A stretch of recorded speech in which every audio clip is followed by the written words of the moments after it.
So, growing up around Chicago, I spent weekends in houses where the party always seemed to move downstairs, past the wooden paneling, to a counter with a couple of stools, a mirror, and bottles lined up like a corner tavern had shrunken to fit into the basement. Now, at the time, it just felt ordinary. Only later did I understand that this was something unique to Chicago. I'm sure that anyone from Chicagoland area would know what I'm talking about. For decades, you could visit a family member's home and find a real bar downstairs in the basement, sometimes even under the stairs. And oddly, to many Chicagoans, the environment was the essence of childhood. To outsiders, it sounds almost mythical, but until the 1990s, most Chicagoland homes really did have bars in the basement. It's worth saying that basement bars weren't entirely unique to Chicago. They did appear in other Midwestern cities like Milwaukee, Cleveland, and Detroit, but nowhere did they become as common or as central to family life as they did in Chicago. So why did this become normal here and almost nowhere else? Part of the answer is cultural. Chicago long identified with the corner tavern. In fact, WBEZ's Curious City has traced how saloons once stood on almost every corner, shaping daily life and social ties. Moreover, part of this story is architectural. The Chicago Architecture Center notes that the city's bungalow belt, tens of thousands of sturdy brick homes, was built over full basements, turning that lower level into a natural rec room. But it was also about the timing, as mid-century America fell hard for rumpus rooms, and Chicago leaned all the way in. But those are just the clues. The deeper story here runs from things like immigrant drinking habits, neighborhood taverns, and Prohibition's push towards private gathering, not to mention post-war DIY booms to install wet bars under countless stairwells, before taste shifted and many were ripped out and forgotten. So here's the question: why did Chicagoans put their social life downstairs, and what became of it? Stay tuned to find out, as today we uncover the story of why so many homes in Chicago had a bar in the basement, how the tradition rose, why it faded, and what remains. I'm your host, Ryan Socash, and you're watching It's History. So, Chicago's drinking story starts with its immigrants. Germans, Czechs, Poles, Irish, each arrived with their own traditions, but they all carried the same conviction that alcohol wasn't just a beverage, it was a part of daily life. German newcomers, for example, brought the beer garden, brightly lit halls, or lofty outdoor spaces where families could eat, drink, and listen to music together. The Encyclopedia of Chicago notes that these gatherings were so popular that they quickly became fixtures of working-class leisure, and Chicago absorbed them almost wholesale. Then, as the city's grid stretched outwards, those traditions hardened into architecture.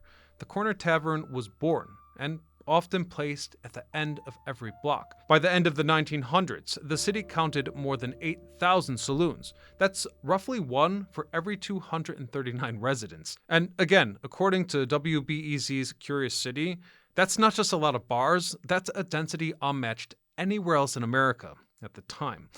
Step inside and you'll find more than beer. These taverns doubled as banks, job boards, and post offices for people who didn't yet trust the city's institutions. Now, it's worth noting, most of these services weren't exactly sanctioned. They kind of fell into the gray area. That's right, a bar owner cashing checks or holding letters wasn't operating under any license to do so. It was more about convenience and trust inside of the community. Reformers often complained that this blurred the lines between public institution and private profit, but for working class immigrants, it worked, because the bartender was usually someone that they knew personally, and in many cases, spoke their own language. And to emphasize, if you take banking for example, many immigrant workers didn't trust or couldn't even access mainstream banks themselves because sometimes their papers just weren't in order. So they would sometimes take the path of least resistance by going down to their neighborhood bar and cashing their paychecks, and the bar owner would take a small fee or even run a tab until payday came. Chicago historian Perry Dewis notes that this was common enough that the bar effectively functioned as the neighborhood credit union. And beyond banking and mail, taverns helped people find work or connect with unions. Yet another reason that they functioned as the neighborhood's nerve center: But it wasn't only about the unsanctioned services that they offered. People could go down to the tavern for lunch as well, and the marketing schemes were quite clever. For the price of a 5-cent beer, you could also fill up on bread, pickles, or sausage. Reformers rallied against this, but the working families loved it, as in some cases, it was the only solid meal that they had for the day. Now, you might be wondering why the authorities didn't always crack down on the illegal services that were happening in these venues. Well, the answer for that is pretty interesting and not entirely surprising. Bars also served as political centers of influence, to the point that on election day, taverns also sometimes doubled as political headquarters. Bartenders handed out drinks in exchange for votes, and ward bosses knew that keeping the saloon on their side meant keeping the neighborhood in line. It was democracy over a beer and often under the table. And that's all just a really long way to say that even the powers at large were taking advantage of the services offered at the neighborhood tavern, both the legal ones and the illegal ones. And of course, the gray zone activity often downward spiraled into black zone activity rather fast. We're talking gambling, prostitution, and so on. This all fed into the fuel of Chicago reformers. They called taverns dens of vice, and they used this black zone activity as proof that the saloon was corrupting the city's morals at large, when in truth, for many working class patrons, it was simply a part of the urban landscape, a place where everything from cards to companionship could be bought in the form of the price of a pint. For it was the tavern that created social ritual. A shift ended at the stockyards or mill, and the first stop wasn't home. It was the bar on the corner. You ordered a beverage, which was usually from the same brewery that financed the building itself. Schlitz in particular left its mark, with that iconic logo still dotting many of Chicago's neighborhoods today. Quiet reminders of a time when entire blocks drank under one banner. This rhythm, immigrants shaping the habit shaping the city reinforcing the ritual, was Chicago's story in motion. Drinking was less about indulgence than about belonging, and taverns were the living rooms of the neighborhood. Though it was also worth noting that while men often saw the tavern as their second home, the women didn't always agree with that perspective. Husbands drank away paychecks, families went hungry, and fights spilled into the street. Real-life events that the temperance movement showcased to bring Prohibition itself into existence. And I should point out that the movement itself was fueled in part by women who were tired of losing their household money to the corner saloon. Prohibition didn't just fall from the sky. It was the product of a national movement that had been building for decades, led by groups like the Anti-Saloon League and the Women's Christian Temperance Union. Their leaders believed that alcohol fueled poverty, crime, and domestic violence, and they had strong support from the Protestant churches. According to the Encyclopedia of Chicago, the League in particular became one of the most powerful political forces of the early 20th century, and they must have been, as they turned the dry sentiment into laws at every level. But as we now know, when the 18th Amendment took effect in 1920, Chicago didn't just suddenly sober up.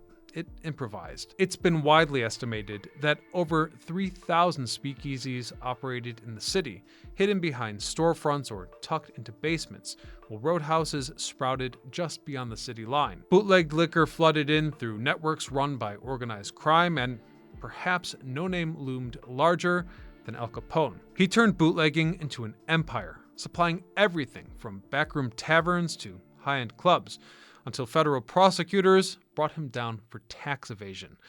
The legal saloon, however, the neighborhood's everyday hub, was by then gone. Now, it's fair to ask the question, did the political class really want to purify America, or could this have been about power? Reformers had long argued that saloons doubled as political machines, where immigrant men organized unions and fixed elections. Some historians suggest that closing the bars was not about curbing alcohol at all, but it was about cutting those centers of influence. Harvard historian Lisa McGrin, for example, has written that the Prohibition campaign was intertwined with nativist anxieties and the desire to dismantle working-class gathering places. Though, even if that was the intention, Chicagoans just adapted. If you couldn't gather legally at the corner tavern, then you'd gather privately. And I was surprised to find out that families were able to order medical whiskey through doctors, or they could claim that the wine was sacramental through churches and synagogues. Others just brewed their own beer from things like malt syrup sold at the grocery store.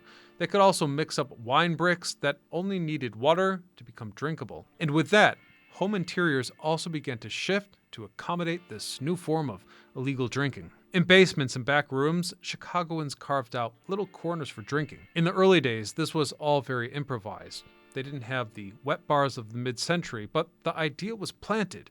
The city wouldn't provide gathering places, so the household would. And here's the thing.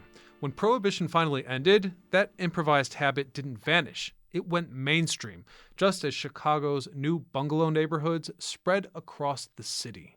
When Prohibition finally ended in 1933, taverns did reopen, of course, but the city itself was changing. The Great Depression had slowed urban life, and after World War II, a different force began reshaping Chicago: suburban growth. Families left crowded flats for modest single-family homes on the edge of the city, and those homes were built with a very particular floor plan. The signature was the Chicago bungalow. Between the 1910s and the 1940s, over 80,000 of these brick houses rose in an arc around the city, forming what we now call the bungalow belt. According to the Chicago Architecture Center, the design was tailored for the local climate and the lot size. Compact, efficient, and always built over a full basement. And the basement was structural, because Chicago's frost line, which is nearly 4 feet deep, requires a solid foundation. Hence, builders used it as an opportunity to turn that space into extra usable square footage. By the late 1930s, finishing a basement as a rec room was a selling point. By the late 30s, catalogs and magazines were marketing bar kits, and easy DIY upgrades proved that the basement bar was already entering the mainstream home. There were many reasons that Chicagoans embraced the basement bar. Having just lived through 13 years when alcohol could be taken away by law, many locals liked the security of drinking at home. A bar downstairs meant no closing time, no chance of a raid, and no risk of losing the habit again. The practice of at-home entertaining, born during Prohibition, now had the perfect architectural vessel, and it spread. By the 1950s, the look was everywhere. Paneled walls, a corner with chrome trim, and of course neon beer signs, sometimes recycled from old taverns and used in family spaces. People just loved their basement bars. In fact, sociologists in the 1960s noted that for many working class families, the basement bar was as important as the kitchen upstairs. And as you can imagine, as veterans returned home from war and new waves of families settled in the bungalow belt, the tradition just grew into a shared expectation. A Chicago house wasn't complete until it had a bar. And by the 1960s, the basement bar had matured into the form that most Chicagoans remember today, the golden years of the forgotten tradition. And so it was. The basement bar had become a defining feature of Chicago homes. What began as makeshift setups in the 1930s and 40s was now fully commercialized. Local department stores like Sears and Montgomery Ward's sold bar kits, mirrored shelves, padded stools, and that iconic wooden paneling for basement rec rooms. Period trade ads even promoted them as affordable DIY projects that added resale value to a home. The look was distinctive. Walls were lined with knotty pine as the glass block windows let in filtered light, and neon beer signs, often salvaged from old taverns, glowed above the counter. Families who could afford it added the extras: jukeboxes, stereos, and even urinals in the basement bathroom of some homes. This really helped to mimic the feel of a real bar. Chicago Magazine notes that by mid-century, a finished basement bar was seen as a standard amenity in the city's bungalow belt. It wasn't even considered a luxury. So as you might imagine, these spaces became a stage for family and neighborhood life. Then, by the 1970s and 80s, the tradition peaked. Sociologists of the time observed that working-class Chicagoans saw the basement bar as both a marker of status and a practical space for entertaining. The bar was also convenient. Rather than paying an outside venue, families could just host large gatherings like Christmas celebrations, New Year's, and weddings right there in their own home. Not to mention that in the winter, when Chicago's climate keeps people indoors, this space was invaluable. And then, as if overnight, the decline began in the 1990s.